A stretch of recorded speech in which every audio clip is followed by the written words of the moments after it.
Thank you guys for tuning in today, and welcome to another episode of The Source. I'm your host, Zan Raza, and today I'll be talking to Pulitzer Prize winning journalist Glenn Greenwald. Glenn is the journalist who published the highly classified NSA leaks exposed by whistleblower Edward Snowden. He's the author of numerous books, the latest being Securing Democracy, My Fight for Press Freedom and Justice in Brazil. Glenn, welcome back to the show. It's been a while. How are you and how's everything in Brazil? Well, things are great with me. Thank you for asking. It's always great to talk to you. Things in Brazil are complicated as always. There's an election rapidly approaching in October of next year that should be very interesting. But things are generally good, and I hope that's the case on your end as well.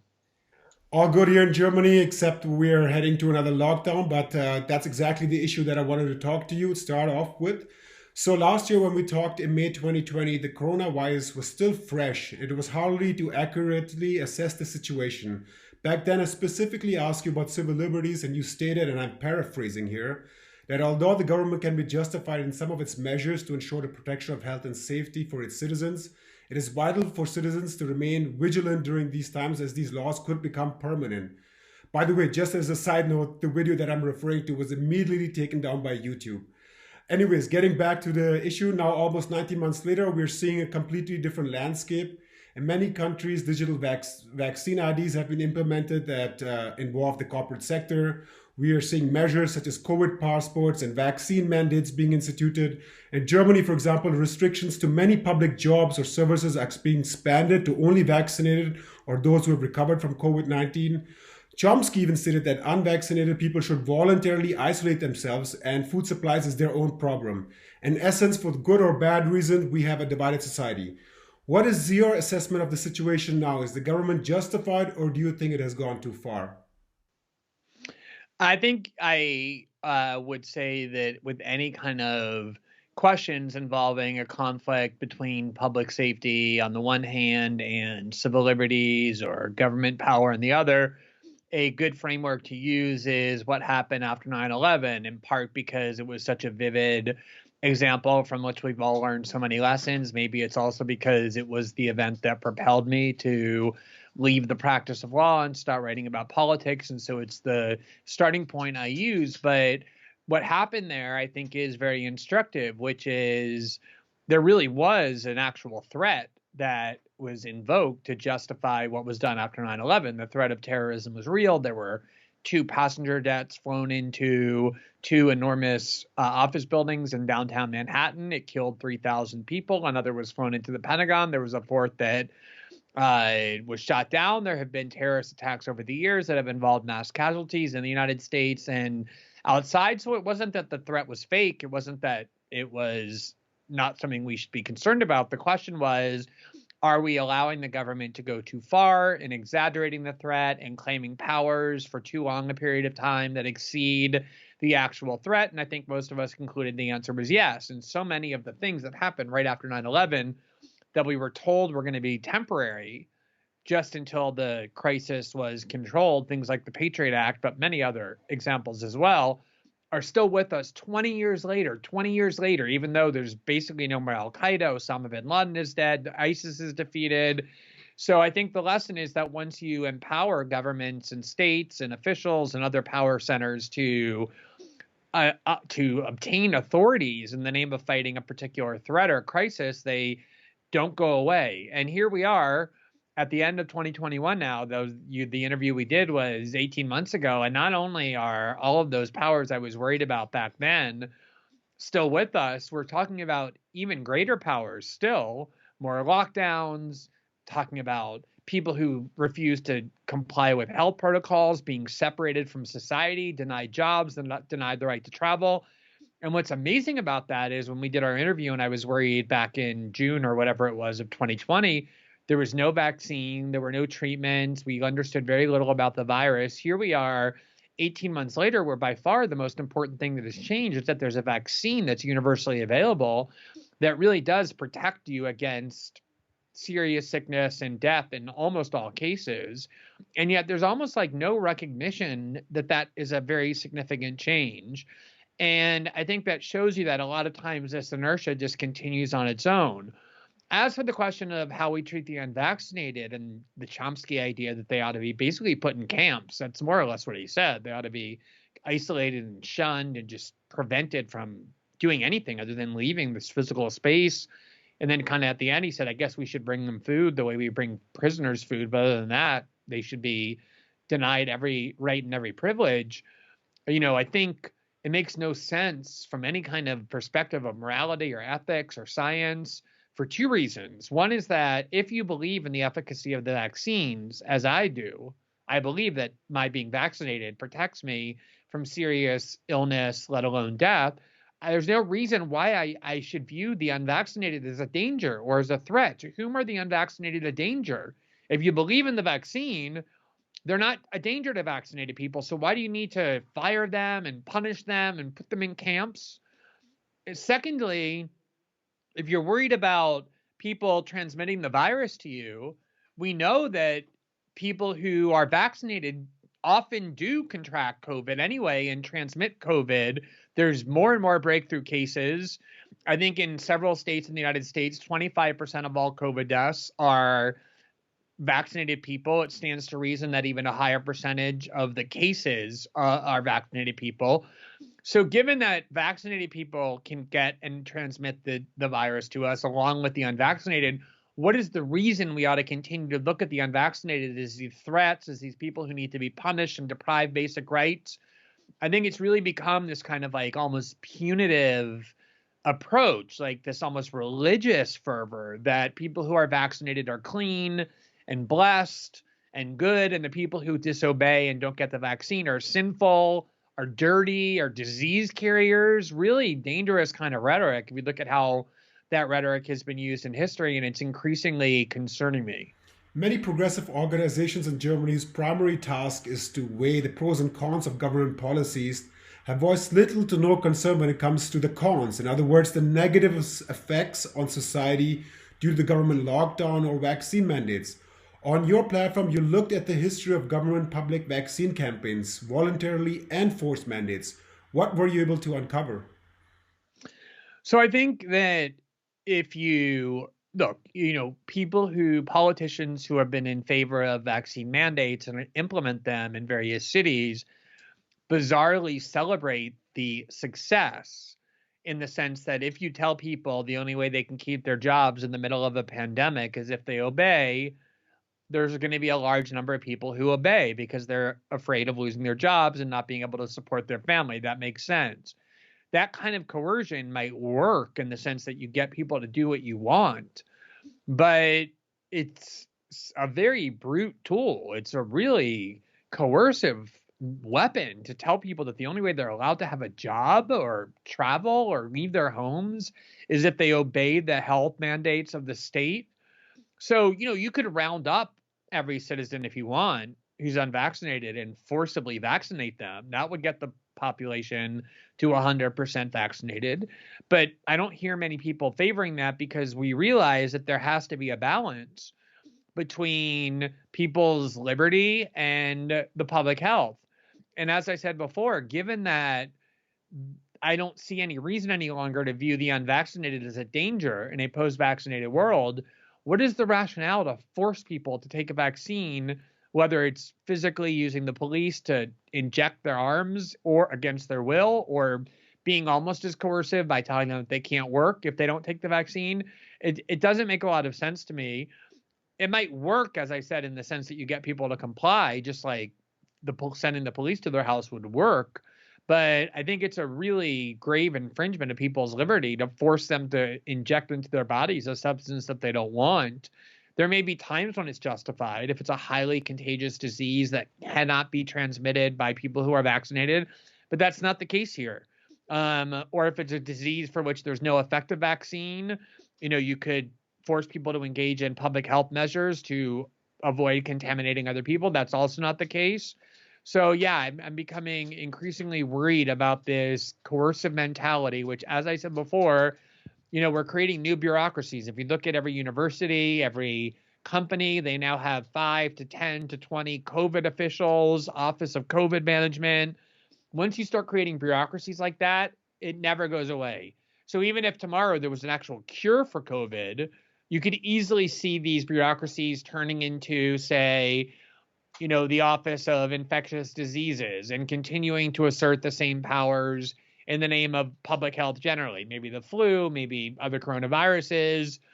I think what we're doing is very reactionary, and I think it's being done by telling people they can't look at the other side of the ledger, that the only thing that counts is avoiding COVID, and all of the other costs that come from things like school shutdowns and societal disruptions, we shouldn't assign those any value. In Germany, your opinion would be perceived by many who support government policies as being anti-vax, and therefore immediately fall into the conspiracy theory realm. In the worst case, you could be labeled as supporting an opinion that is killing or promoting the far right, killing people or promoting the far right. Can you talk about the term anti-vax, the doublespeak involved, and what it actually means or should mean? Yeah, it's bizarre. I'll just give you I'll use myself as an example, but then I'll give you another one. I went on many shows, some left-wing shows, some right-wing shows before I was vaccinated, while I was waiting for the vaccine to be available in Brazil for people of my age. And I said every single time I went on shows, including Fox News, that I believe in the vaccine, that I intend to be vaccinated the first day it's available for me, that I encourage other people to be vaccinated when they in fact ask me for my opinion. When I was vaccinated, I went on social media and those same shows and I said, I've now been vaccinated and I got my first dose, I got my second dose, I got my booster. So I'm somebody who has been vaccinated, who has repeatedly affirmed my belief in the science of vaccines, who has publicly encouraged others to be vaccinated, and yet I can't tell you how many times I've been labeled anti-vax because I don't believe that the state should be forcing other people to be vaccinated. It's similar to people claiming that if you believe someone should have the right to express an opinion, it must mean that you share that opinion. I think most rational people have come to understand that defending the right of somebody to express a certain opinion doesn't signify you agree with that opinion. It's obviously the same in this case. The fact that I don't support forcing people to be vaccinated doesn't mean I'm against the vaccine. It means that I believe in the right to choose. For me, and my own view is that I very much believe in the science of vaccines. And just recently in the UK, we had a very similar example with Jeremy Corbyn, one of the most admired and beloved figures politically on the left internationally, who came out against two different measures sponsored by the Conservative government of the United Kingdom, by the Tory Prime Minister Boris Johnson, one of which was to force public healthcare workers to be vaccinated or to lose their jobs, and the other was to require vaccine passports for anyone who wants to enter large events. And Corbyn was opposed to both, in part because the unions, which he listens to, as he should, as any leftist would, said, we don't believe our workers who have been on the front line fighting this virus for the last 18 months should be forced to get a vaccine. Some of them have natural immunity from having gotten COVID. Some of them are young, but they should not have their jobs conditioned on getting a vaccine. Jeremy Corbyn is somebody who has gotten vaccinated publicly. He's done public service announcements urging people to get vaccinated. And yet he now, too, is being called anti-vax simply by virtue of opposing this forced obligatory government power. I think what's extra ironic about it is that I think the people who are anti-vax are the people who keep insisting that we can't return to normal, who keep insisting that we need the government to fire everybody who's not vaccinated. The reason why I think we're ready to return to greater normalcy, the reason why I don't look at the unvaccinated as threats to me is precisely because I believe in the vaccine. I believe the vaccine protects me from COVID. I actually believe that. That's why I got the vaccine. That's why I encouraged others to get it. The people who seem to me to be disseminating an anti-vax message are the people who keep saying we can't go back to normal yet. We have to keep schools closed. We have to restrict travel. We have to treat the unvaccinated as dangers. They're the ones who seem to be saying that they don't really believe in the vaccine and its ability to keep us safe. And they go around calling everybody anti-vax as like a weapon. You know, it reminds me a lot of the way people call everyone who criticizes Israel anti-Semitic as a weapon to force them into agreement. That's how anti-vax is used. Anyone who disagrees with me is anti-vax. I think I have the most pro-vaccine message, not just because, like Jeremy Corbyn, I got vaccinated, I'm encouraging others to get it, but because all of my policy views on how we should treat the pandemic are based in the view that the vaccine works. Usually the left, even if they supported certain government policies, always kept its criticism on corporate influence and structure that influence its policies. So just to quote some random examples, even though leftists don't advocate against driving trains or using cell phones or laptops, they voice criticisms on corporations that produce these goods. And the similar thing is with this vaccine. I mean, there's one thing to talk about the science, and there's one thing to talk about the corporations that are producing the vaccine. And if I take it one step further, when a natural disaster like COVID occurs, market conditions naturally change, which could lead to the formation of natural monopolies, oligopolies, cartels. Leftists would traditionally, in this case, argue for the government to step in, nationalize these industries to ensure that no exuberant profits are made, and that power does not accumulate in the hands of a few corporations that could lead to more political power. However, in the case of COVID, we see the left totally silent on these parts of the political economy and developments of big pharmaceutical companies. And if you now criticize these big pharmaceutical companies, you're calling conspiracy theories. No differentiation is made between the goods produced and the political and economic structures behind these big pharmaceutical companies. Why do you think the left is so afraid and has abandoned its criticism of the political economy surrounding big pharma and the immense power it has accumulated? It's a great question. It reminds me a lot of what happened during the Trump years, when the entire scandal that dominated the headlines for 4 years in the United States and parts of Western Europe about the threat from Russia, about the collusion between Trump and Russia, emanated from the CIA. It was a CIA created story. They're the ones who leaked it. They're the ones who disseminated it in partners with the NSA and other security state agencies. And yet in major parts of the left, it became off limits to express skepticism of that story. You weren't allowed to express skepticism of claims emanating from the CIA or even question their intentions. The hero of the left became this former director of the FBI, Robert Mueller, who was George Bush's FBI director after 9/11. He was the one who rounded up Muslims in the United States. He was the one who advocated for the invasion of Iraq, claiming that there was definitive evidence of these were the people who we were told we had to get behind and cheer for, and that questioning them was off limits. Now you have Pfizer and Moderna, some of the largest pharmaceutical companies in the world. And I'm not saying we should immediately discount what they're saying, but we should recognize that they have an enormous profit motive in not only hyping the vaccine and all of its benefits, but now insisting that not just the 2 shots we were originally told were needed to make us fully vaccinated, but the 3rd booster, the 4th booster, what's certainly going to be the 5th, 6th, 7th, 8th, and 9th, are all necessary as well to be considered fully vaccinated. The question you asked me before about how we treat the unvaccinated, if 3 months ago, the unvaccinated meant something different than it means today. The unvaccinated 3 months ago meant somebody who has not gotten 2 shots. Now it means someone who has not gotten 2 shots plus the booster. 3 months from now, it's going to mean somebody who hasn't gotten 4 shots.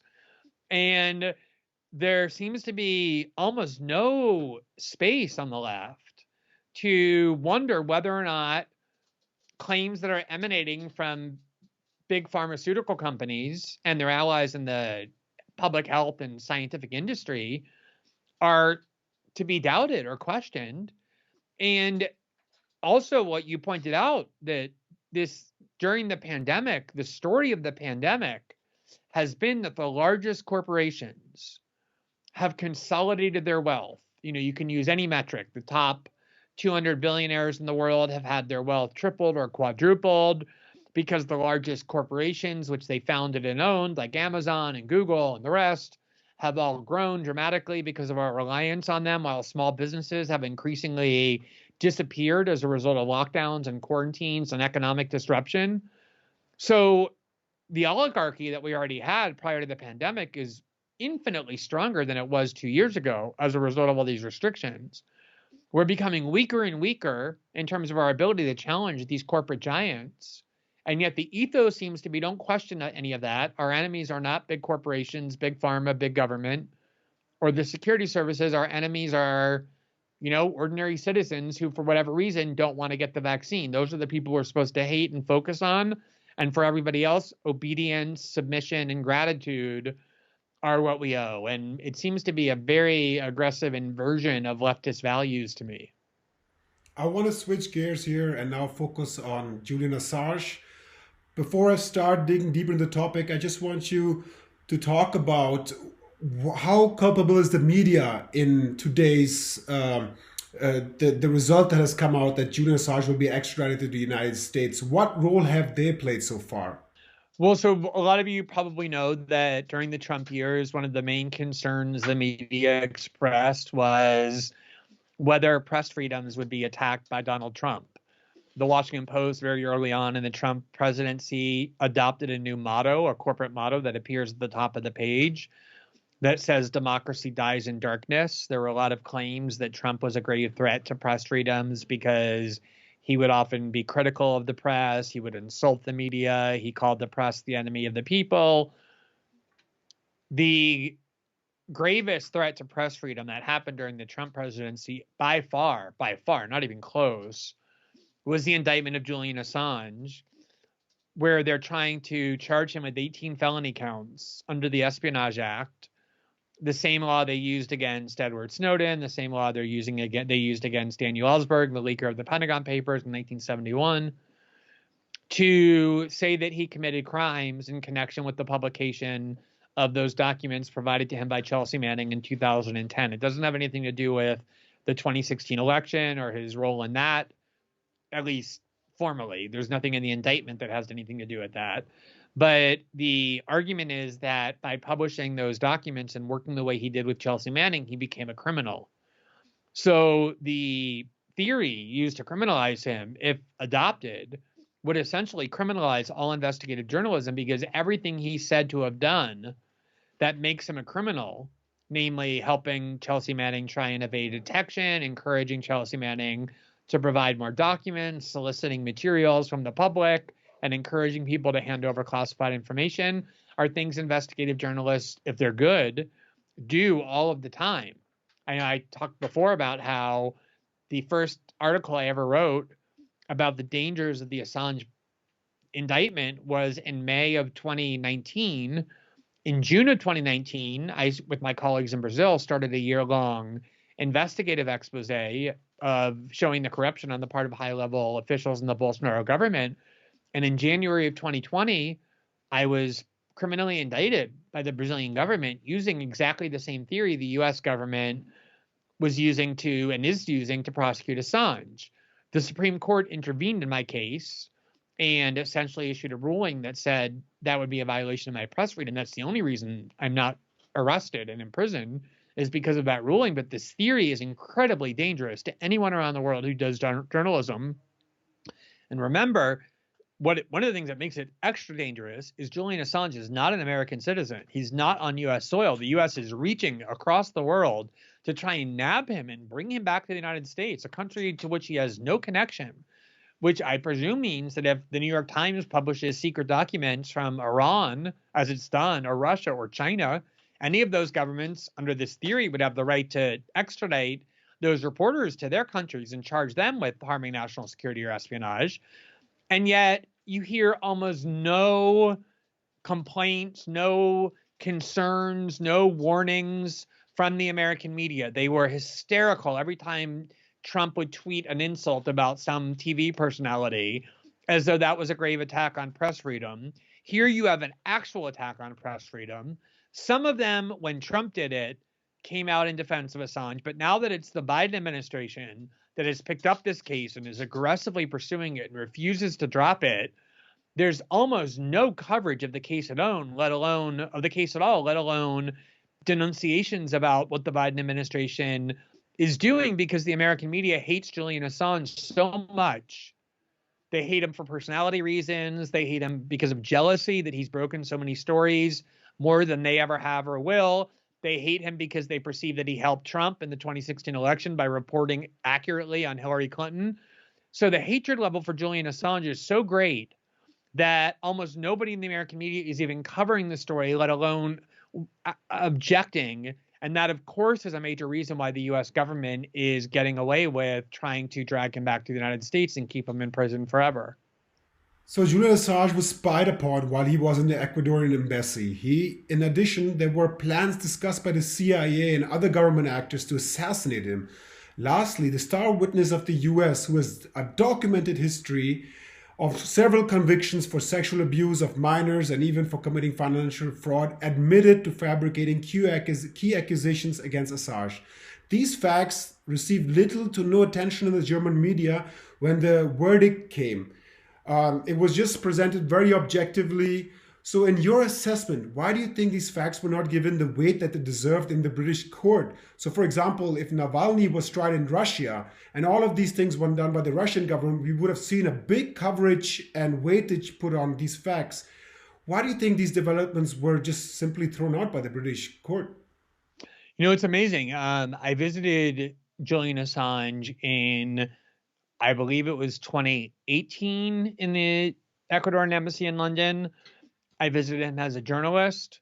I visited him with my husband, David Miranda, who's an elected member of the Brazilian Congress, who's a member of the Foreign Relations Committee, and was traveling on a diplomatic Brazilian passport to London. We went there to do an event together about what happened at Heathrow Airport during the Snowden reporting to David, and we went and visited the embassy, and we were among the people who were spied on by this private contractor hired by the CIA, as were many other people. An incredible breach of diplomatic protocols, of press freedom, of privacy. Beyond that, you know, he is suffering greatly inside of that embassy, or inside the prison where he is. His doctors have said that his physical and mental health are deteriorating rapidly, and yet there's very little coverage of it. And what you have instead is the American media, the German media, the British media. They love to accuse other countries of attacking journalists. They love to talk about what Putin has done to Navalny, what China has done to journalists, all of which may be true. But what standing, moral credibility does the United States and the UK have to condemn other countries for punishing journalists or attacking press freedoms, when the person who I would argue is one of the most consequential journalists of our generation, if not the most consequential, is imprisoned by both of those governments, maltreated in every way imaginable, his basic human rights and political rights violated for years with almost no objection? It's, you know, something that every other country in the world will just laugh at when the US and the UK pretend to be able to denounce other countries for attacks on press freedom. And they should be laughed at because they are among the worst violators. An organization called Project Veritas was searched by the FBI for their adversarial work on Biden. Assange is now being extradited to the US for his work with WikiLeaks. We are not only seeing governments going after publishers, but we can see the same trend in the corporate sphere. So let's say YouTube, Twitter, Facebook, content is being deleted or removed of independent and alternative media outlets, whether it's critical of Biden or Corona policies, etc. So for example, Activism Munich, we used to grow every year by thousands and thousands and thousands of subscribers. This is the first year, even though we've produced more videos than last year, where we have won 0 subscribers. And something has changed in the algorithms. We don't know what it is. In light of this, as a constitutional lawyer, I would like to ask you what free speech and press freedom actually means. Is it reserved for only institutional press and credentialed journalists, or does the definition go beyond?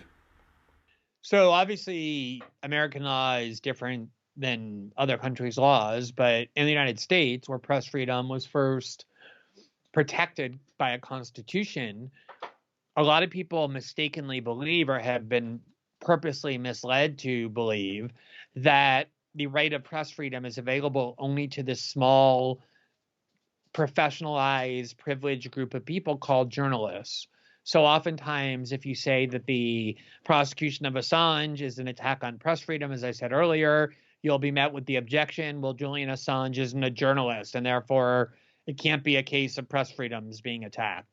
I have no idea how people decide that Julian Assange isn't a journalist, given that, as I said earlier, he's broken more major stories than all of his critics combined. It looks to me like what he does is classic journalism. He gets information in the public interest from a source that's secret and then goes and publishes it so that the public can understand what their governments or other power centers are doing. That to me seems to be classic journalism. But ultimately, who does the left trust to decide who is and isn't a journalist? I mean, who decides that? Is it the US government? They get to say that person's a journalist, that one's not. But I don't trust any institution to decide that. But the much more important point is that press freedom, as it was understood at the time that the Constitution was enacted, was never intended to apply only to a small group of privileged people, like some small priesthood of licensed credentialed journalists. It was a right that was available to all citizens. In fact, what it really meant, people who were using the press, the reason it's called the press is they were literally using a printing press, mimeographic machines and the like, that colonists in the United States, like Thomas Paine and others, were printing materials agitating the public to be opposed to the British Crown.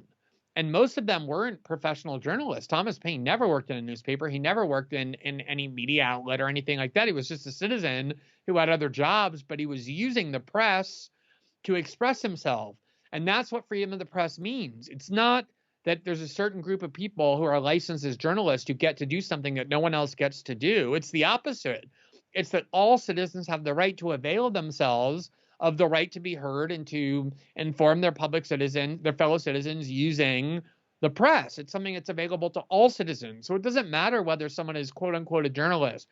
But I think you put your finger on something very important, which is, the idea that some people on the right are opposed to basic civil liberties or free speech is not new to me. That's not surprising to me. What's disturbing is how much support there is for people from the left that seem to want to trust Google and Facebook and big tech companies or even the government to police and regulate and censor our discourse.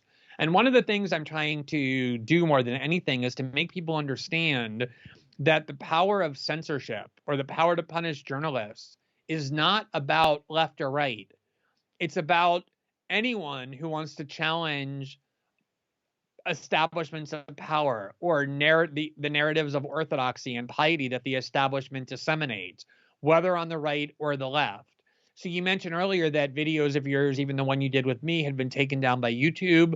All over the world, leftists are being victimized by big tech censorship. The first reporting I ever did on Facebook censorship was in 2016, and it was reporting that I did about how the Israeli government makes lists and gives them to Facebook of Palestinian journalists and activists, who they claim are inciting terrorism, by which the Israeli government means criticizing Israel.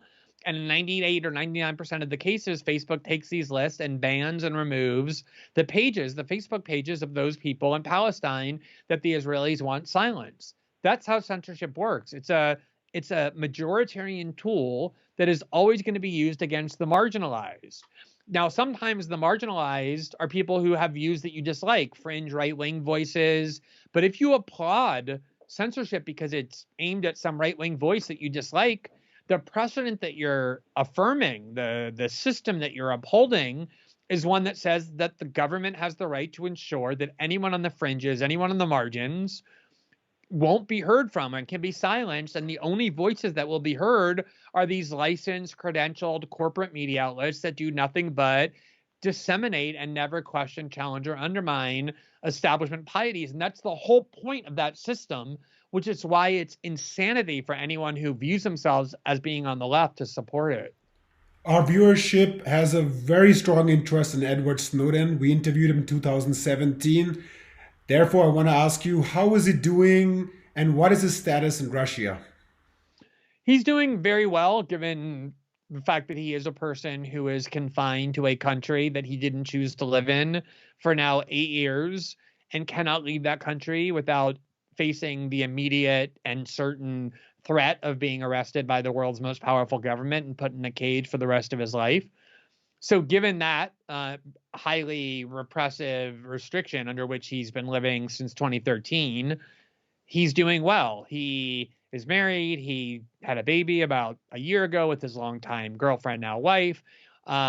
He has done very fulfilling work. He works with the Freedom of the Press Foundation, which is the organization I co-founded along with people like Daniel Ellsberg, the whistleblower who leaked the Pentagon Papers to the to the New York Times, Laura Poitras, who worked with me on the Snowden reporting while she was based in Germany, and several other transparency advocates. He's the president of that organization. He's wrote a book last year.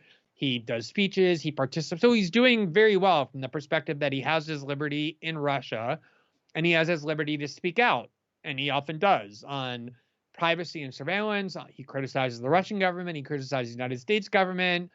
So all things considered, he's doing quite well, and needless to say, views the choice that he made not with regret, but with great pride, as he should, because he knows that it contributed a great deal to the world in letting us know the threats that come from state surveillance. To my last question, you left The Intercept last year and now publishing your work on other platforms. Could you tell our viewers where they can follow your work and why you chose these platforms? Sure. So I did leave The Intercept in October of 2020 because in the weeks leading up to the election, they tried to prevent me from publishing an article which I wanted to publish about evidence suggesting or raising ethical questions about Joe Biden. And I went to Substack, which is a platform designed to protect writers like myself who do have anti-establishment views that don't fit comfortably into corporate media and mainstream media, to be able to reach large audiences without being censored. And I've been writing there for the last year. I also now do video content and create video reports on a platform called Rumble, which is a competitor of YouTube, but designed to ensure freedom of speech, to not deplatform people. Like your videos have been deplatformed because they cross some invisible line or another set by Google. And I'm also as well doing podcasts and interviews on a new podcast app called Get Callin, or Callin, Callin, which has a similar ethos that is designed to ensure freedom of speech. So I think what you're seeing is the emergence of this media ecosystem and this part of the internet that is about independent journalism, that is designed to shield people from the increasing repression of big tech and the power of the state to censor. And for me, that has become one of the most important causes for my journalism, which is I'm trying to make sure to do my journalism and bring my audience to platforms that are protecting these values. Glenn Greenwald, Pulitzer Prize winning journalist, thank you so much for your time. It was great to be with you. Thanks for having me. And thank you guys for tuning in today. Don't forget to subscribe to our YouTube channel by clicking on the bell below, and to visit our alternative channels in Rumble and Telegram. It's also mentioned in the description. Last but not the least, don't forget to donate so we can continue to produce independent and non-profit news and analysis. I'm your host, San Raza. See you guys next time. These are the building blocks that make up our organization and the goals we would like to achieve. In order to continue our journalism until 2022 and realize these values fundamental to our democracy, we need 1,000 supporters in our crowdfunding campaign, donating only €5 or dollars per month via Patreon or bank account. Right now, we have only 200 supporters and are not able to take the next step. Our future is in your hands. Strengthen independent journalism and be part of meaningful change.